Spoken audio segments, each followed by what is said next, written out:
Queridos irmãos, que possamos abrandar o nosso coração e nos sintonizarmos emocionalmente com Jesus e aproveitarmos essa tarde na busca da compreensão dos ensinamentos que Ele deixou para todos nós. A nossa companheira e irmã de trabalho, Leia, quando fez a abertura desse trabalho, ela mencionou com muita propriedade que a doutrina espírita ajuda muito no nosso entendimento do Evangelho de Jesus. Isso é uma grande verdade. Até a não vinda do Consolador prometido, que é a doutrina espírita, a compreensão dos ensinamentos de Jesus ficaram na obscuridade. Primeiro porque nós, as criaturas, não tínhamos fácil acesso a esses conhecimentos, visto que toda a documentação escrita dos ensinamentos de Jesus estava de posse de uma organização religiosa que nós mesmos, os homens, criamos, e nos achamos no direito de guardá-la, né, em locais muito bem fechados.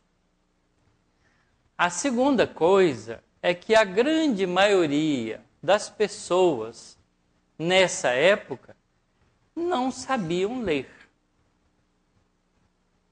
Saber ler é uma experiência quase moderna. Poucas pessoas, poucas famílias tinham acesso à cultura.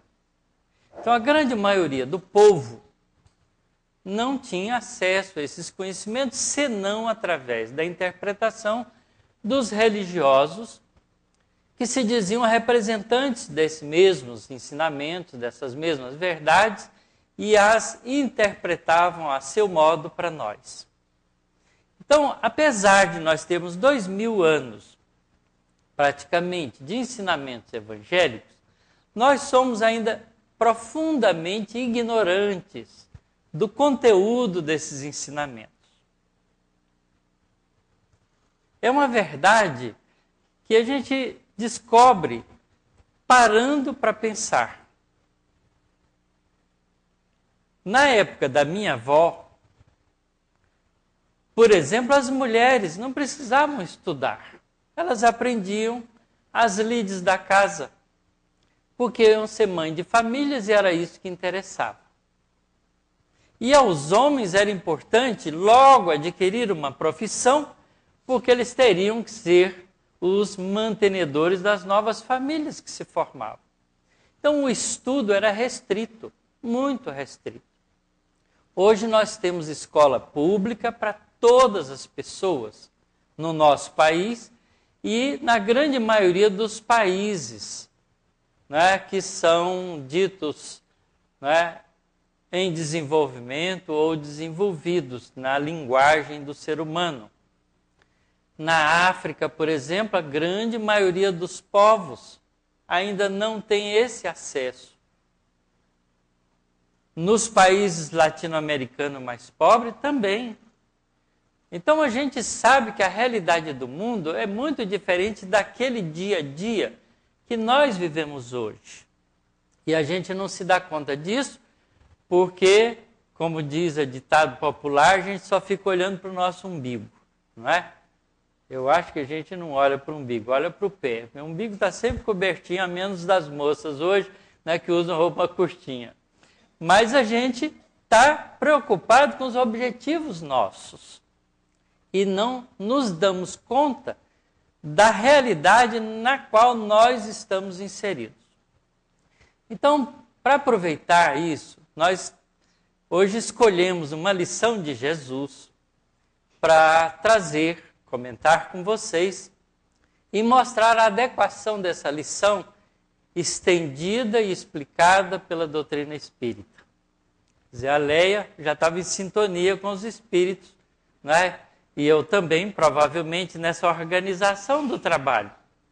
Porque a gente pensa que uma casa como essa, a gente vai chegar e vai fazer as coisas. Não é nada disso. Tudo está bem organizado previamente, estruturado. Os diretores espirituais que trabalham pelo bem na Terra não improvisam. Eles organizam e fazem acontecer.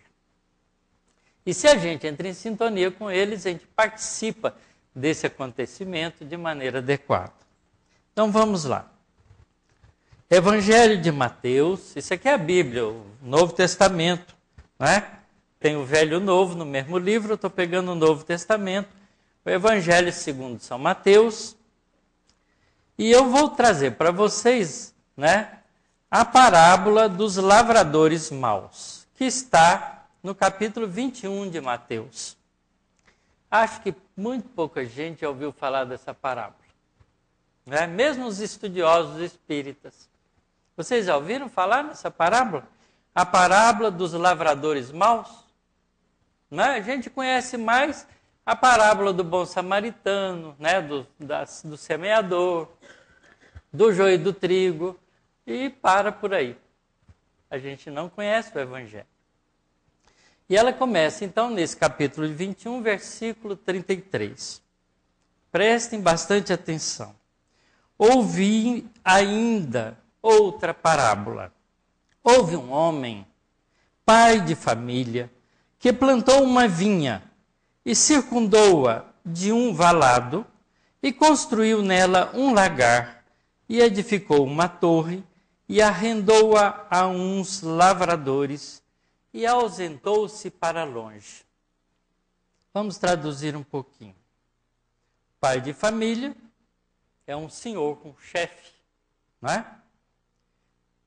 Tinha uma vinha, plantou nessa vinha, circundou-a de um valado, de uma proteção, de um vale protegendo, construiu nela um lagar, o lagar é um tanque, onde se prepara o suco das frutas, especialmente do vinho, onde se prepara o suco da uva para fazer o vinho. Construiu nela também um edifício, né, como uma torre, para observação, para que pudesse ter vigilância para com essa região.